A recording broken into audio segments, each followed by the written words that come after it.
पक्षाने टीका करायला सुरुवात बघा, जिवंत ठेवण्यासाठी हा मोर्चा अशी थेट तुमच्यावरती टीका नाही. शेतकऱ्यांना जिवंत ठेवण्यासाठी जो मोर्चा आहे, शेतकऱ्यांना जिवंत ठेवण्यासाठी असलेल्या मोर्चावर अशा प्रकारच्या टीका टिप्पणी करणं हे या महाराष्ट्रातल्या पूरग्रस्त शेतकऱ्यांचा अपमान आहे. आजचा हंबरडा मोर्चा जो आहे हा शेतकऱ्यांचा आक्रोश हंबरडा हा फक्त देवेंद्र फडणवीस यांच्यापर्यंत नाही तर महाराष्ट्रातला हा आक्रोश हंबरडा दिल्लीपर्यंत पोचावा यासाठीचा मोर्चा आहे. कशा प्रकारे शेतकऱ्यांची फसवणूक सुरू आहे, कशा प्रकारे शेतकऱ्याच्या हालापेष्टा सुरू आहेत, कशा प्रकारे शेतकऱ्याला फसवलं जात आहे. सुलतानी आणि अस्मानी दोन्ही संकटाशी मराठवाड्यातला शेतकरी कसा आत्महत्या करतोय, पॅकेजच्या नावाखाली कशी दुर्फेक केली आहे. 31,000 कोटीचं पॅकेज काय आणलं आहे देवेंद्रजींनी मला सांगावं. हे पॅकेज फार तर 5,500 ते 6,000 कोटीचं आहे, बाकी सगळे धुळफेक आहे. त्याच्यावरती आज मी इथे जास्त बोलणार नाही. मोर्चा प्रचंड होईल. आमचा आक्रोश, आमचा हंबरडा देवेंद्रजीपर्यंत गेला तर त्याच्यावरती विचार करतील. भारतीय जनता पक्ष निगरगट्ट मनाचा पक्ष आहे, निर्ढावलेला मनाचा प्रश्न आहे, ठेकेदारांचा पक्ष आहे. त्यांना शेतकऱ्यांची काय चिंता आहे. तर तो आज आम्ही चाललो आहे. उद्धवजी येत आहेत, उद्धवजी ठाकरे यांच्या नेतृत्वाखाली हा एक विराट मोर्चा फक्त मराठवाड्यातल्या राज्यातल्या शेतकऱ्याला न्याय देण्यासाठी आम्ही काढतो आहोत. काय केलं मला सांगा. 50,000 हेक्टरी ही मागणी आहे शेतकऱ्याची. नुकसान भरपाई दिलंय का? नाही दिलंय. कर्जमाफीची मागणी आहे शेतकऱ्याची, दिलंय का? नाही. यात आमचा काय संबंध आहे?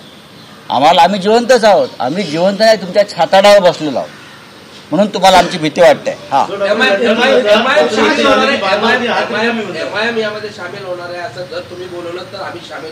बघा, याच्यामध्ये या मोर्चाचे जे आयोजक आहेत ते अंबादास दानवे आहेत, विरोधी पक्ष नेते, माजी शिवसेनेचे नेते आणि तिकडलं संपूर्ण शिवसेनेचं नेतृत्व, त्या चंद्रकांतजी खैरे असतील, इतर सगळे पदाधिकारी, आमदार, खासदार हे आयोजक आहेत. सहभागी होतील.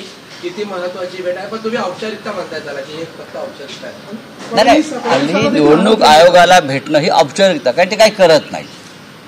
तरी आमचे प्रश्न आहेत, काही शंका आहेत, काही रहस्य आहे. त्याचा उलगडा हा निवडणूक आयोगासमोरच करावा लागेल. आमच्या भूमिका वारंवार त्यांच्यासमोर मांडाव्या लागतील.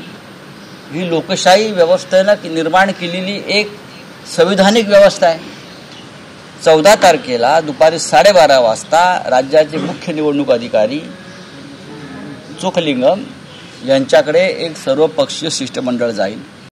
त्याच्यामध्ये माननीय शरद पवार, माननीय उद्धव ठाकरे, प्रदेश काँग्रेसचे अध्यक्ष माननीय शिवराज सपकाळ, त्यानंतर मनसेचे प्रमुख राज ठाकरे सुद्धा या शिष्टमंडळामध्ये सहभागी आहेत. त्यानंतर कॉम्रेड अजित नवले, कॉम्रेड प्रकाश रेड्डी, कॉम्रेड सुभाष लांडे, त्यानंतर जयंतराव पाटील, असे सगळे सर्व पक्ष आम्ही अबू आदमी यांनाही आमंत्रण दिलं आहे.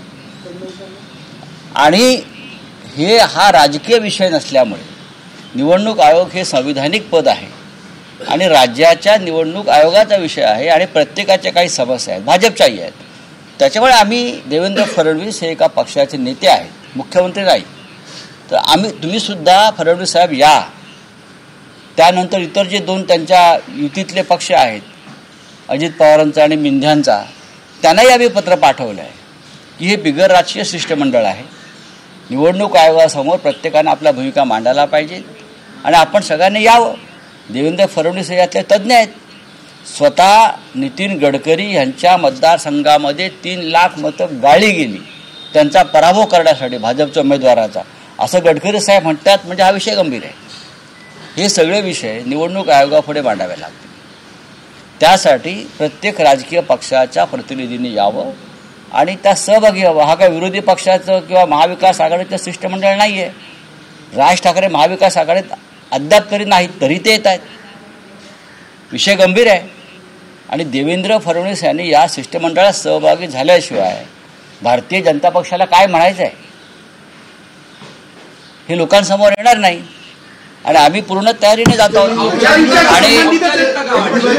आणि त्यानंतर पत्रकार परिषद आहे यशवंतराव चव्हाण प्रतिष्ठानमध्ये. इथे सुद्धा आम्ही आमच्या औपचारिकता म्हणजे हे भिंतीवर डोकं आपटून घेण्यासारखं आहे.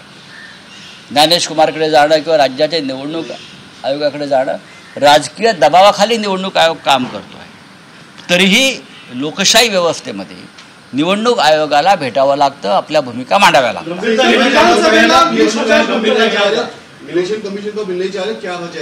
इलेक्शन कमीशन ऑफ महाराष्ट्र मुख्य निवडणूक अधिकारी है, उनके पास हमारा डेलीगेशन जाएगा, all party delegation. All party में सिर्फ अपोजिशन नहीं रहता है, सब रहते हैं. तो हमने इस डेलीगेशन में आने का न्योता महाराष्ट्र के मुख्यमंत्री बीजेपी के नेता देवेंद्र जी फडणवीस को दिया है. इस डेलीगेशन में माननीय शरद पवार, उद्धव ठाकरे जी, कांग्रेस के स्टेट प्रेसिडेंट हर्षवर्धन सकपाल और राज ठाकरे जी भी इस डेलीगेशन में है. कॉमरेड नवले है कम्युनिस्ट पार्टी के, कॉमरेड सुभाष लाडे है मार्क्सवादी कम्युनिस्ट पार्टी के, जैन पार्टी, सभी लोग उसमें शामिल है. तो भारतीय जनता पार्टी एक प्रमुख पार्टी है, सत्ताधारी पार्टी है. तो अगर आपकी कुछ बात कहनी है, आपको कुछ बात रखनी है आयोग के सामने, तो आप भी आ सकते हैं. हमने तो खुला न्योता दिया है, हमने लेटर भी लिखा है उनको सबको. सीजी गवई के अपमान के खिलाफ पंजाब में मामला दर्ज हुआ है, पर महाराष्ट्र में कोई मामला दर्ज नहीं हुआ. इस बारे में क्या कहना है सर आपका? देवेंद्र फडणवीस ने मामला दर्ज करना चाहिए. मुख्यमंत्री है, नागपुर के है, गवई साहब भी नागपुर के है. तो हमारे मांग रहेगी आप मामला दर्ज करो.